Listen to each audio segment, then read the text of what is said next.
Hello students, আবার চলে এসেছি ক্যালকাটা ইউনিভার্সিটির সেমিস্টার 1 যাদের মাইনরে বেঙ্গলি আছে তাদের আজকে সাজেশান নিয়ে।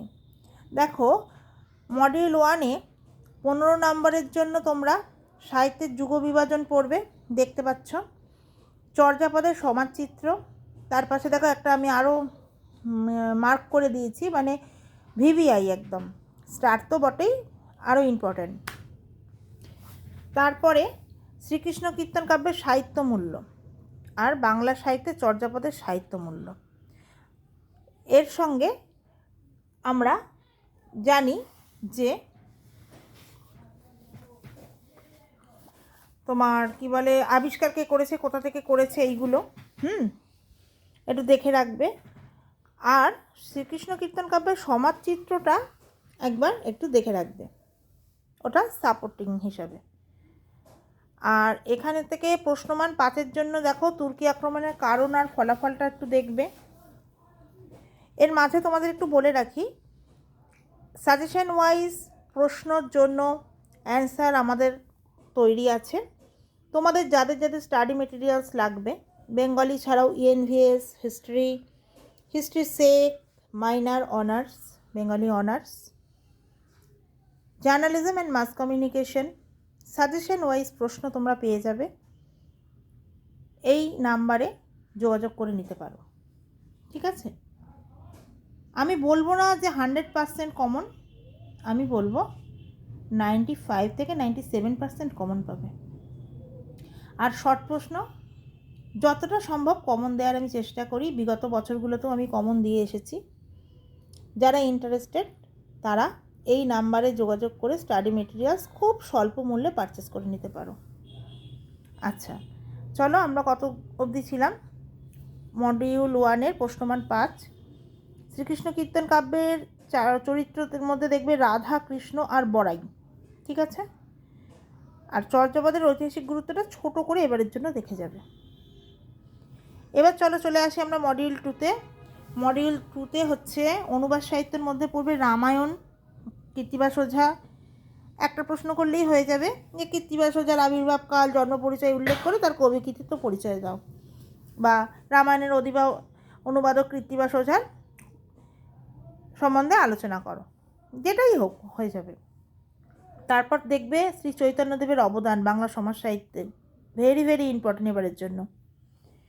আর চৈতন্যদেবের ওপর থেকে আরও দুটো প্রশ্ন দেখবে, যে বৃন্দাবন দাসের ভাগবত গ্রন্থটা, আর তার আগে জেনে নেবে যে জীবনী সাহিত্য বলতে কী বোঝায়।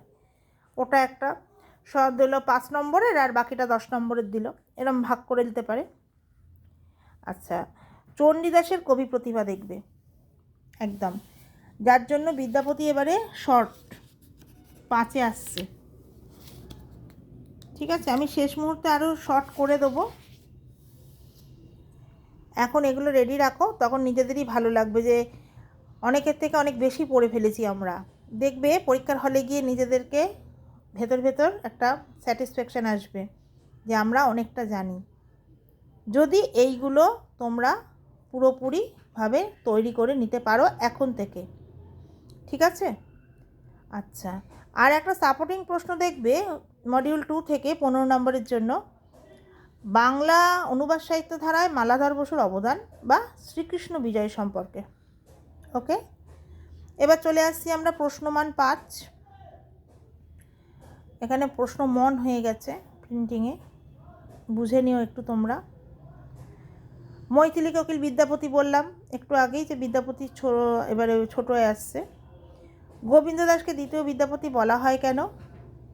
শ্রীকৃষ্ণ বিজয় আর কৃষ্ণদাস কবিরাজের শ্রী শ্রী চৈতন্য চরিতামৃতটা টিকা হিসাবে দেখবে, কেননা এবার বৃন্দাবন দাসের চৈতন্য ভাগবত বড়ই আসছে।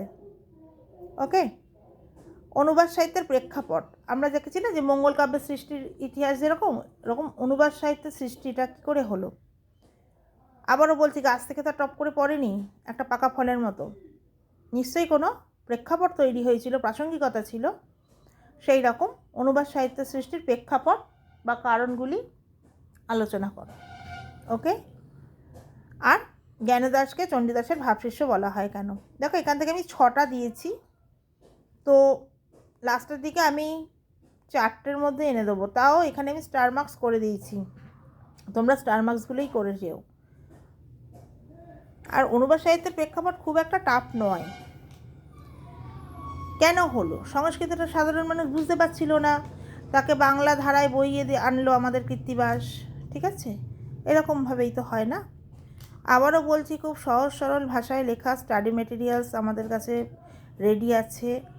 যাদের লাগবে শেষ মুহূর্তে এই নাম্বারে যোগাযোগ করে নিতে পারো, ঠিক আছে? অনলাইন অফলাইন ক্লাসের ব্যবস্থা আছে আমাদের এখানে, যে যেতে ইন্টারেস্ট একবার দেখতে পারো। এবার চলে আসছি আমরা মডিউল 3-তে 15 নম্বর প্রশ্নের জন্য। মঙ্গল কাব্য কাকে বলে? মঙ্গল কাব্যের সাধারণ বৈশিষ্ট্যগুলি আলোচনা করো। 5+10 এইভাবে পাবে। মনসা মঙ্গল এবারের জন্য ইম্পর্টেন্ট। দেখো, একটা বিজয়গুপ্ত, একটা কেতকদাস ক্ষেমানন্দ, দুটোই রেডি রাখবে, ঠিক আছে? চৈতন্য পূর্ববর্তী, চৈতন্য পরবর্তী, ওকে, বা আদিকবি, যেটাই আসুক না কেন, বিজয়গুপ্ত আর কেতকদাস ক্ষেমানন্দ রেডি রাখলেই তোমরা পেয়ে যাচ্ছ। আসছে আরাকান রাজসভার সাহিত্য বলতে কী বোঝো? আরাকান রাজসভা সপ্তদশ শতক, ঠিক আছে? বিশিষ্ট দুজন কবি বললে আমরা কি বলি প্রথমেই? Daulat Kazi, Syed Alaol. Too much important কিন্তু। দেখো পাশে আমি একটা বরফির মতো করে দিয়েছি, ঠিক আছে?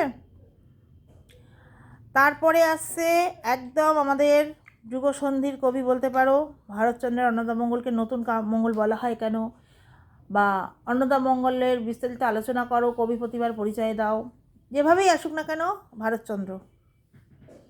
আর আসছে চণ্ডীমঙ্গল কাব্যের শ্রেষ্ঠ কবি, এটা সাপোর্টিং হিসাবে দেখে রাখতে পারো। আর তৎকালীন সমাজচিত্র। রাঢ়ের জাতীয় মহাকাব্য ডাইরেক্ট নাও আসতে পারে, তাও এই প্রশ্নটা একবার দেখে যেও, আমি দিইনি যদিও সাজেশনে, ওকে। তারপর 5 নম্বরের জন্য দেখবে ধর্মমঙ্গল কাব্যের স্বতন্ত্রতা।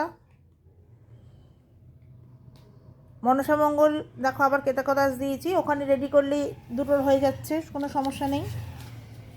আর শাক্ত পদাবলিতে রামপ্রসাদ সেনের কবি প্রতিভা, এবার শাক্ত পদাবলী শর্টে দেখতে পারো।